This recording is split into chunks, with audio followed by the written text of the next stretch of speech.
This wasn't just a bad premiere, this wasn't just awkward applause in a half-lit theater, this was the moment the fairy tale Hollywood comeback narrative cracked right down the middle. Because when Tom Bauer started talking about what really went down at Sundance, the sparkle around Meghan's latest project didn't just dim, it flickered like a spotlight about to blow.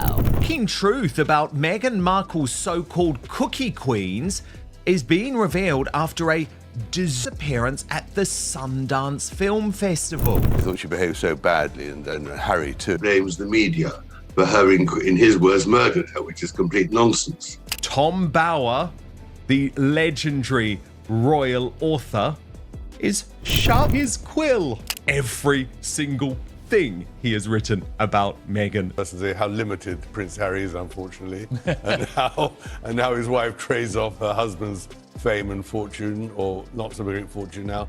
I mean, this is the problem, but we're still interested because, after all, he's a great character in our modern day. Meghan was angling for an invite to this funeral. She saw it as an opportunity. She's not wrong there. These big celebrity funerals, they're not like ours. They really are networking moments. I went to Joan Rivers' funeral. Wanted firstly to be seen with Harry, and secondly didn't want to go somewhere where she'd appear cheap and give it gratis. And this year, she is desperate to be seen. Yeah. And that's why she turned up. So I think she has a major problem. This was a calculated attempt against the families. I mean, the one thing that Samantha Markle always predicted was King Charles and Prince William are now at war over Prince Harry and Meghan Markle's Donald Trump rebuke. So Harry and Meghan want us to discuss the fact that they executive produced Cookie Queens and popped up at the Sundance Film Festival. And I'm happy to oblige, but not in the way they probably hoped. Apparently, Meghan Markle didn't even watch the documentary she produced. Meghan, because that was the sort of person she was looking for, famous and rich. I don't think Harry feels any remorse. And I think that is the key thing in all this reconciliation. He still thinks that he's owed an apology from Charles and from William for the way they've treated not only him but also Meghan. And he doesn't want to realize that it's his behavior, his writing for money, being so unbelievably disloyal. She invited herself to that. The only place that she has a standing open invite to where she will not appear, a tragedy. And just like that, the tone of the entire story flipped. Because what had been presented to the world as a meaningful, socially conscious documentary moment suddenly morphed into whispered accusations, side-eye from festival insiders, and that unmistakable industry chill that happens when powerful people start quietly saying, wait, what actually happened in that room? Perhaps. So he's, they toddle over to Sundance. Allegedly, they have produced, their names are on the stock as a producer, a documentary about Girl Scouts trying to sell their cookies. It's called Cookie Queen. Edge of your seat viewing, okay? Now, there are reports the Daily Mail has that the Sundance screening had rows and rows and rows of empty seats, while the Sussex squad, those nebulous 10 fans out there, claim that it was a standing room only, sold out screening, because who doesn't want to watch a bunch of 8-year-olds trying to sling some cookies over at the local Stop and Shop? Because according to the swirl of chatter amplified by Bauer, Meghan floated into the Sundance Film Festival wrapped in polished confidence, cameras flashing, that practiced blend of Hollywood poise and humanitarian branding, ready to position Cookie Queens as thoughtful, empowering, and culturally relevant. But behind the velvet ropes and careful sound bites, a very different narrative was allegedly brewing among the people who had actually watched the film from beginning to end. And this is where the disconnect begins to feel less like a minor misstep and more like a storyline Bauer was just waiting to pounce on. Because while Meghan was reportedly praising the documentary as heartfelt and meaningful, murmurs from attendees suggested the film's deeper themes weren't exactly the shiny empowerment arc her speech. And it's no surprise, really, that it seems Meghan has no idea about the truth of the film that she is promoting, given that she decided to buy it without actually having anything to do with its production. But of course, Meghan's behavior towards the children themselves is also being exposed. Look at this from the red carpet, where she really did prove that she don't like these children. She's not at all interested about being around these children. And actually what she likes is the very quick pose for a selfie. And that gap between message and material became the crack critics started prying open. Empty seats, whether the numbers were precise or exaggerated through gossip's favorite megaphone, became instant symbolism. Because Sundance is supposed to be packed, electric, impossible to get into, and the mere suggestion that this screening had visible gaps gave Bauer the perfect visual. Metaphor, a prestige moment that didn't quite land the way the public relations script had hoped. Film folks who are there working, and they went to this screening, and they said when it started, and it's a small theatre, this is not Radio City, this is a small theatre, when it started there was about 150 empty seats. As the movie progressed, I think ushers or people were pushed in to try and make it look a little less embarrassing, but there still was about 60, 70 seats. What's really unusual is that anyone that's been to Sundance knows that these theatres are packed for the 2 weeks, for the time that the festival is on. It's really hard to get a ticket. So there are often lines outside of screening rooms, well before. In Hollywood, perception can outrun reality at lightning speed, and suddenly the conversation wasn't about the girls in the film or the social questions it raised. It was about optics, buzz, and whether Meghan's presence boosted the project or cast a shadow that made the room feel heavier than. Celebratory. Then the distribution whispers crept in. Quiet at first, then louder, then practically shouted across entertainment blogs. If this project had heavyweight streaming enthusiasm, why was it shopping at a festival instead of Harry and Meghan Markle, the Duke and Duchess of Scamelot? They were at the Sundance Film Festival. I mean, what a fall from grace. Okay. They're at a film festival doing the red carpet like wannabe influencers and celebrities when they were real royalty, right? People would have been flying to see them. Celebrities who were at Sundance would have been jumping through rings of fire and hoops just to hang out with her if she were still a duchess, right? If she were still a duchess and living over in, London eating crumpets and scones, people would be jumping through hoops to hang out with her. And now she's having to do these desperate PR stunts. So premiering directly on Netflix, the platform once so closely linked to the Sussex media future. Fair question or unfair narrative twist, it didn't matter. The speculation itself was enough to fuel the fire. Because timing is everything. And this Sundance moment arrived in a Hollywood climate that's colder, pickier, and less dazzled by name recognition alone. Which meant every decision around the film's release path got interpreted as a signal. And Bauer framed those signals like warning lights on a dashboard nobody wanted to look at. And then came the detail that gossip circles grabbed with both hands. The idea that Meghan and Harry's involvement may have come later in the production timeline than the polished red carpet narrative suggested, fueling the recurring accusation that their brand attaches to finished projects. They're such dopes. They're such dummies. You come to me. Good luck selling that movie, because what real drama requires is some conflict and some tension. And if the only real narrative question in Cookie Queens is, will these girls sell all their cookies so they can have another year with the Girl Scouts? But the answer is, yeah, of course, because their parents have to buy them in bulk. Story's over. It's over. I've told you the whole movie. I'm sorry, did I give away the plot? Maybe not. That's the whole movie. That's the whole movie. They stretch it into an hour and a half. It's telling that Harry and Meghan did not get up and introduce the movie. Normally the stars, the producers. Rather than building them from the ground up. Supporters rolled their eyes at that, pointing out how executive producing often works, but critics heard confirmation of a pattern they already believed existed. At this point, the film itself almost became background noise to the meta story swirling around it. Because now it wasn't just about cookie sales or childhood ambition, it was about authenticity, credibility, and whether Meghan's Hollywood chapter is still climbing or quietly plateauing. And this is the part Bauer leaned into hardest. The claim that the film exposes uncomfortable truths about pressure on children, financial strain on families, and a system that can blur the line between empowerment and exploitation. Themes that critics argue Meghan's glowing description didn't fully acknowledge. That perceived blind spot became the emotional core of the backlash because it suggested not just a PR miscalculation, but a deeper failure to read the material she was championing. Online debates spiraled fast, dragging in Girl Scouts of the USA, even though disclaimers clarified the organization wasn't involved. And suddenly, a youth program found itself name-checked in thousands of heated posts it never signed up for. Nuance vanished, replaced by dramatic headlines and oversimplified takes, the natural habitat of modern controversy. As the storm built, royal comparisons inevitably surfaced, with commentators dragging Catherine, Princess of Wales,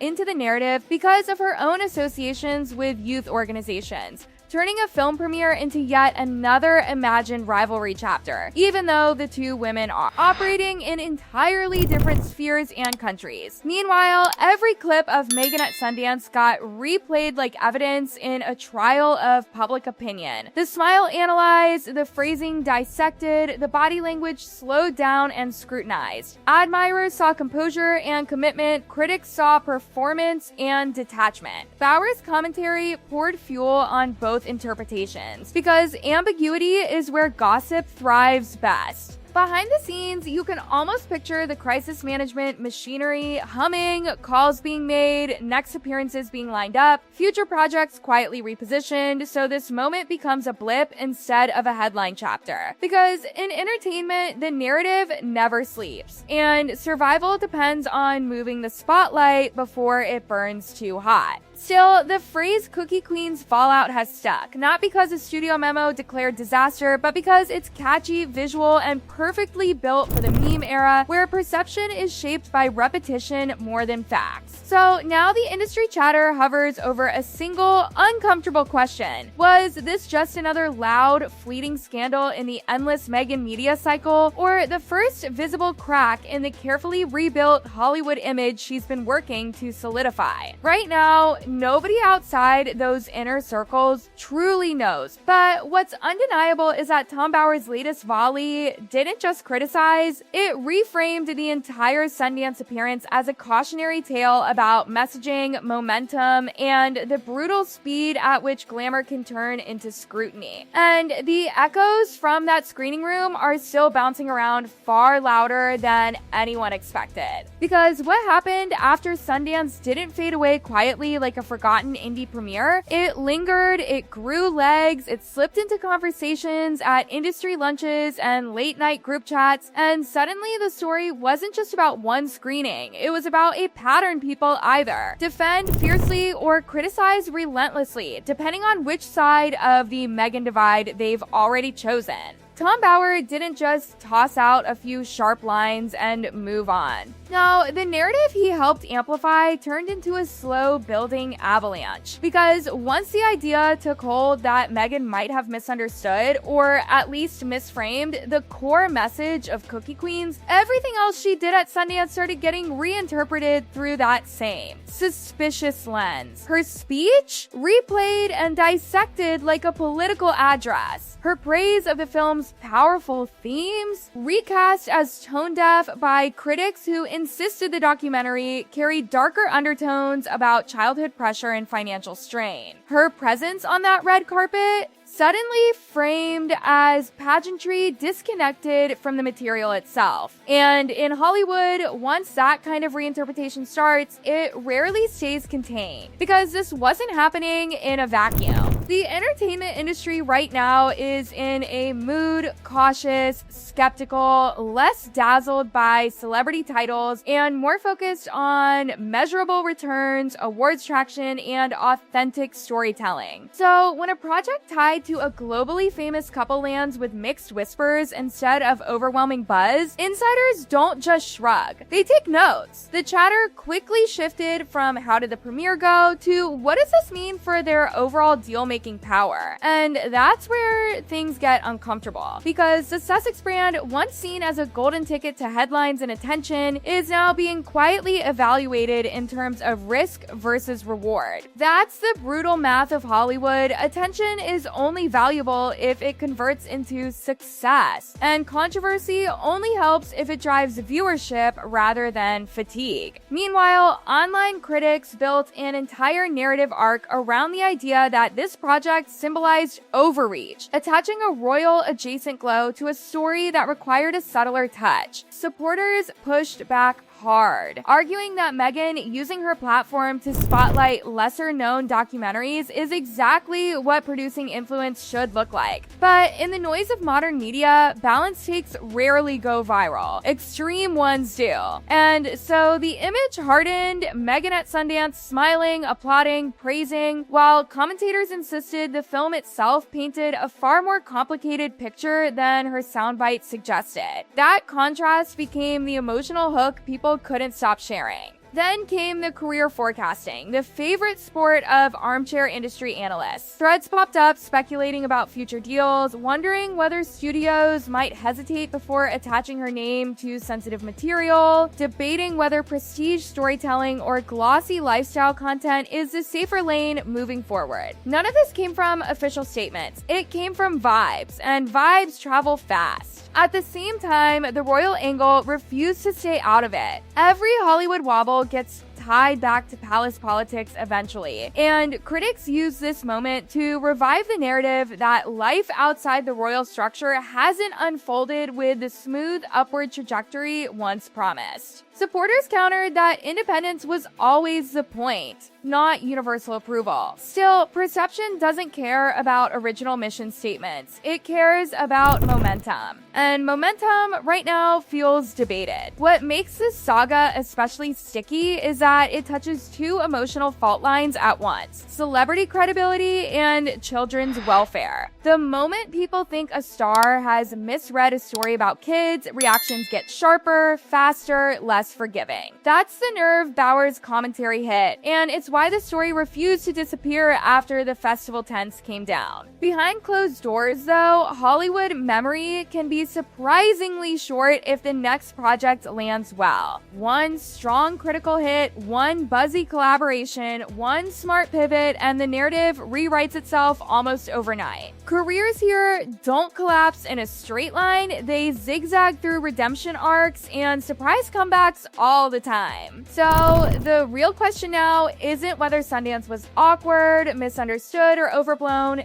it's what comes next. Does Meghan double down on issue-driven documentaries, leaning deeper into complex social themes with tighter messaging? Or does she pivot toward lighter, broader content that avoids interpretive minefields altogether? Because make no mistake, this moment has been logged. Agents notice. Executives notice. Publicists definitely notice. And Meghan herself almost certainly notices, because you don't survive years in the global spotlight without developing a radar for when the tone of coverage shifts from glowing to guarded. As for Tom Bauer, moments like this are his oxygen. Each controversy reinforces his brand as the man willing to say what others imply. Whether people see him as fearless or opportunistic depends on who you ask, but his timing, swooping in when uncertainty already hangs in the air, is undeniably sharp. And hovering over all of it is the modern truth of fame. Narratives are no longer controlled by studios or palaces. They're shaped by clips, comments, and viral takes that travel faster than any official press release. Once a storyline catches fire, the only real defense is the next success. Right now, Cookie Queens isn't just a documentary title in certain corners of the internet, it's shorthand for a perceived misread. A symbol critics use to argue that Meghan's Hollywood instincts are still finding their footing. Fair or unfair, that's the shorthand that's taken hold. But Hollywood loves a comeback almost as much as it loves a scandal. So while the gossip machine churns and commentators argue over whether Sundance marked a stumble or just another exaggerated storm, the real story is still being written behind the scenes, in pitch meetings, script drafts, and quiet negotiations that never favorite trend on social media. Because in this town, you're only as finished as your last project, and the next one is always waiting to change everything.